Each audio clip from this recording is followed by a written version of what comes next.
चलिए देखते हैं मध्य प्रदेश की 25 फटाफट बड़ी खबरों को। सबसे पहले न्यूज को कहां से देख रहे हैं हमको कमेंट में बताना बिल्कुल ना भूलें।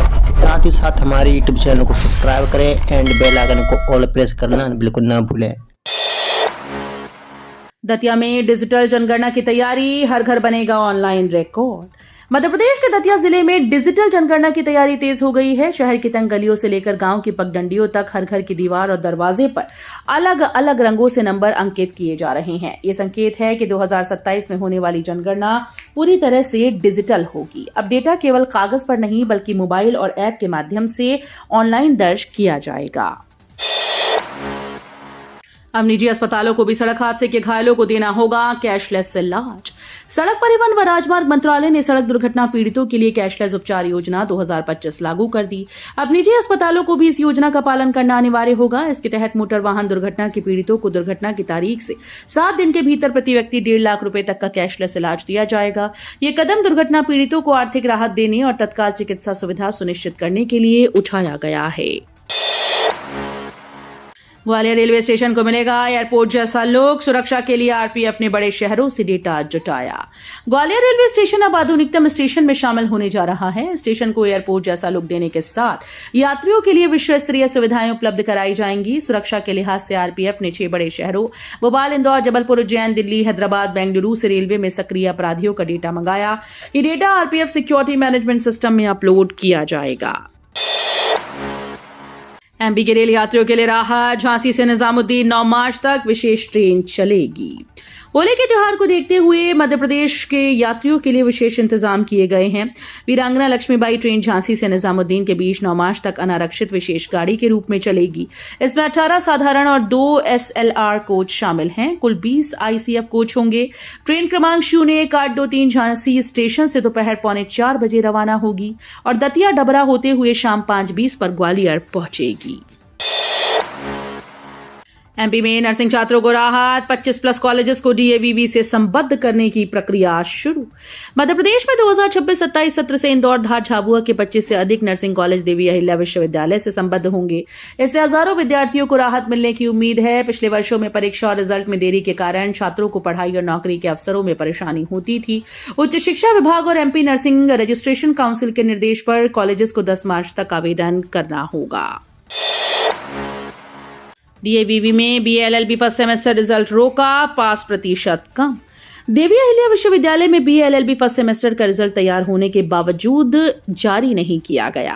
विश्वविद्यालय के आंकड़ों के मुताबिक केवल 30% छात्र छात्राएं ही पास हुए हैं और अधिकांश 2-3 अंक से फेल हुए हैं। इसे ध्यान में रखते हुए विश्वविद्यालय मुख्य विषयों में कम अंक पाने वाले विद्यार्थियों की कॉपीज दोबारा जांचवा रहा है। अधिकारियों का कहना है कि मूल्यांकन में कम से कम 5 से 6 दिन और लगेंगी। मध्य प्रदेश में स्मारक और संग्रहालयों की ऑनलाइन बुकिंग, पर्यटक बढ़े 30%। मध्य प्रदेश के स्मारक और संग्रहालयों के लिए अब टिकट ऑनलाइन बुक किए जा सकते हैं। ऑनलाइन बुकिंग से पर्यटकों की संख्या में करीब 30% बढ़ोतरी हुई। राज्य के धरोहर स्थल कोरोना के बाद और अधिक लोकप्रिय हो गए हैं। राज्य पुरातत्व विभाग के तहत विभिन्न स्थलों पर pre wedding shoot, photography, videography और ड्रोन शूट के लिए आवेदन भी बढ़े हैं। पहले यह अनुमति मैनुअल प्रक्रिया से मिलती थी, लेकिन अब ऑनलाइन व्यवस्था से समय और सुविधा दोनों में सुधार हुआ है। तेल कंपनीज घाटे की चिंता में, महंगा होगा petrol diesel. America, Israel, Iran के बीच बढ़ता युद्ध वैश्विक ऊर्जा बाजार में उथल पुथल मचा रहा है। इसका असर भारत के पेट्रोल और डीजल की कीमतों पर भी दिखाई देगा। विशेषज्ञों का कहना है कि आपूर्ति बाधित ना भी हो तब भी लागत बढ़ने के कारण ईंधन महंगा होना तय है। तेल कंपनी संभावित घाटे को लेकर चिंतित हैं और सरकार से दाम बढ़ाने की अनुमति की उम्मीद कर रही हैं। एमपी में जियोग्रिड तकनीक से बनेगी मजबूत सड़क, दरारें और उखड़न होगी खत्म। मध्य प्रदेश में सड़क निर्माण में अब नई तकनीक अपनाई जा रही है। इंदौर बाईपास के लिए जियोग्रिड तकनीक का उपयोग किया जाएगा, जिससे सड़कें मजबूत और टिकाऊ बनेंगी।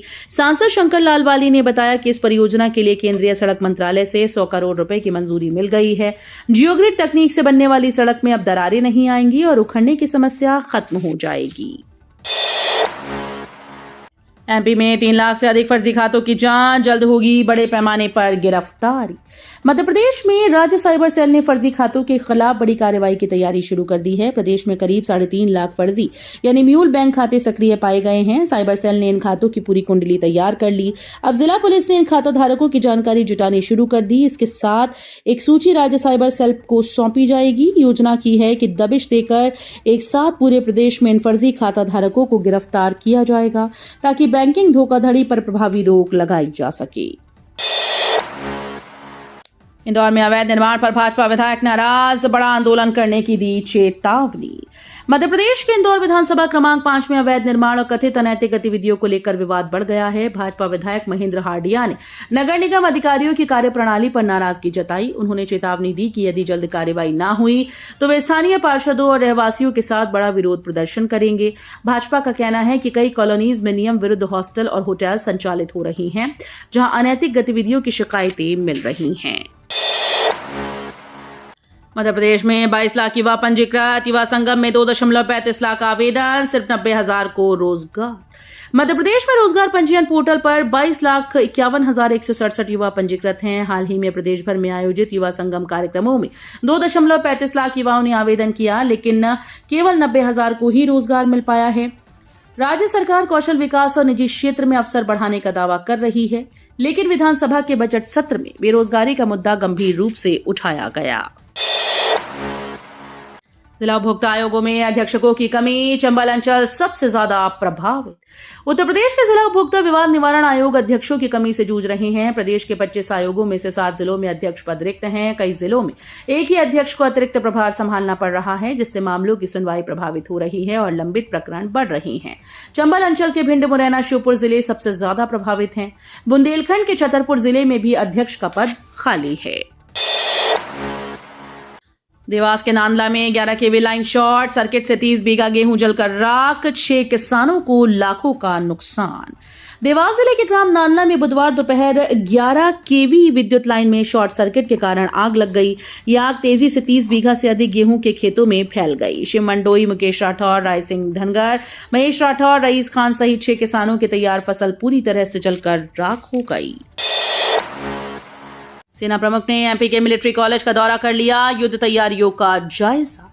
भारतीय थल सेना प्रमुख जनरल उपेंद्र द्विवेदी ने मध्य प्रदेश के इंदौर जिले में military college of telecommunication engineering का दौरा किया। इस दौरान उन्होंने अत्याधुनिक सैन्य प्रशिक्षण व्यवस्थाओं और एनएफएस एडवांस ट्रेनिंग सेंटर की कार्यप्रणाली का अवलोकन किया। उन्होंने बताया कि ये त्रिसेवा प्रशिक्षण केंद्र पैन इंडिया स्तर पर मल्टी डोमेन ऑपरेशंस और नेटवर्क सेंट्रिसिटी जैसे रणनीतिक पाठ्यक्रम संचालित करता है।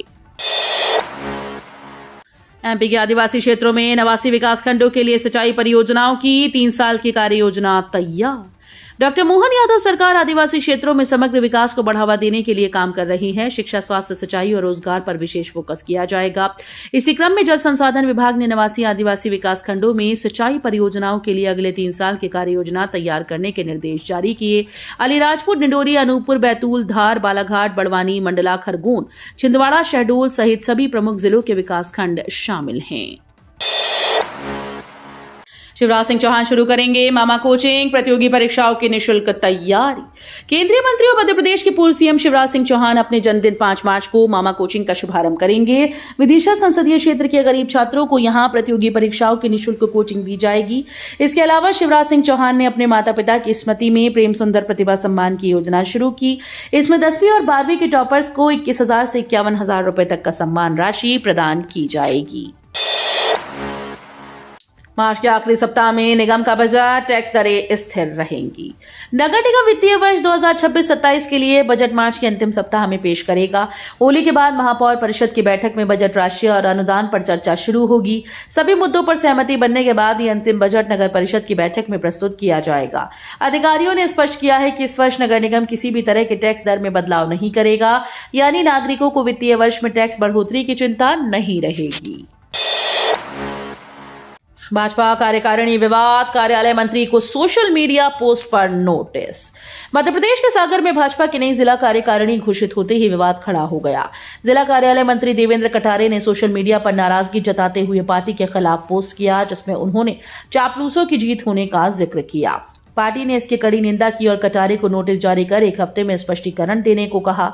अगर समय पर जवाब न मिला तो उनके खिलाफ अनुशासनात्मक कार्रवाई की जाएगी।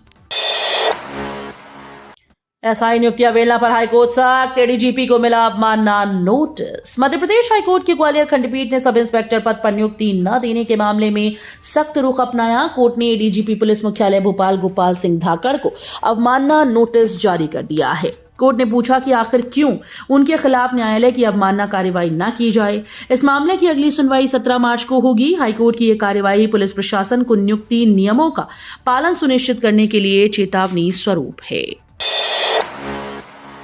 साध्वी रंजना विवाद, पाटीदार समाज में आक्रोश, पुलिस कार्रवाई पर सवाल। राजधानी के मिसरोद में 25 फरवरी को साध्वी रंजना और स्थानीय निवासियों के बीच विवाद अब गंभीर रूप ले रहा है। पाटीदार समाज और ओबीसी संयुक्त मोर्चा के तहत सैकड़ों लोग मंगलिक भवन रामलीला मैदान में शांतिपूर्ण विरोध प्रदर्शन के लिए जुटे। समाज का आरोप है कि पुलिस राजनीतिक दबाव में एक तरफा कार्रवाई कर रही है। विवाद की जड़ शासकीय स्कूल के पास संकरी सड़क पर हुए ट्रैफिक जाम से जुड़ी है। एमपी के पूर्व सीएम वीरेंद्र सकलेचा को श्रद्धांजलि, सीएम मोहन यादव ने किया माल्यार्पण। मध्य प्रदेश के कद्दावर नेता और पूर्व मुख्यमंत्री स्वर्गीय वीरेंद्र कुमार सकलेचा की 4 मार्च को जयंती थी।